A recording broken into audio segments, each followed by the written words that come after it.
तहरीक इंसाफ का असम्बलियों को तहलील करने का मामला। चेयरमैन तहरीक इंसाफ इमरान खान ने सीनियर लीडरशिप का इजलास आज तलब कर लिया है। लियाकत अंसारी इस वक्त हमारे साथ मौजूद हैं, जिन्होंने हमें ज़मान पार्क से ज्वाइन किया है। लियाकत बताइएगा, इस वक्त यहाँ के क्या मनासिर देख रहे हैं आप, कौन कौन से लोग यहाँ पर आ रहे हैं और क्या फैसला हो सकता है?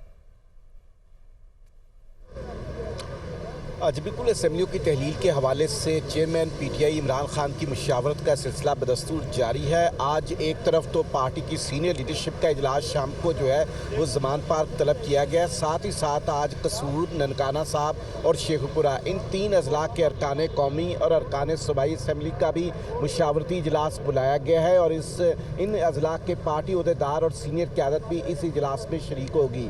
इस इजलास में भी जो है वो असम्बलियों की तहलील के हवाले से अरकान असम्बली से बराह रास्त मुशावरत की जाएगी, जबकि सीनियर लीडरशिप जो गुज़श्ता दिनों में सूरत हाल पैदा हुई है इसके हवाले से सर जोड़कर बैठेगी कि आइंदा जो हतमी तारीख के तयन के लिए वफाकी हुकूमत पर क्या दबाव बढ़ाना है। एक तरफ तो पीटीआई की क़यादत गुज़श्ता रोज़ जो लाहौर के अरकान असम्बली का इजलास हुआ था उसमें इलेक्शन कराओ, मुल्क बचाओ मुहिम चलाने का फैसला किया था, जिसका आगाज़ लाहौर से किया जा रहा है और 7 से 17 दिसंबर तक लाहौर में 11 बड़ी रैलियाँ निकाली जाएंगी और फिर 19 या 20 दिसंबर को लिबर्टी चौक में एक बड़ी रैली का एहतमाम किया जाएगा। तो यूं पीटीआई की क़यादत एक तरफ असम्बलियों की तहलील के हवाले से अपने मशावरती अमल को तेज़ी से मुकम्मल करने की तरफ बढ़ रही है, तो दूसरी तरफ वफाकी हुकूमत पर दबाव बढ़ाने के लिए जो है वो इलेक्शन कराओ, मुल्क बचाओ मुहिम भी शुरू कर दी गई है, जिसका कल से लाहौर से आगाज़ होगा। तो पीटीआई की क़यादत मुहिम का आगाज़ लाहौर से होगा। बहुत शुक्रिया, लियाकत अंसारी हमारे साथ मौजूद थे, ज़मान पार्क से हमें अपडेट कर रहे थे।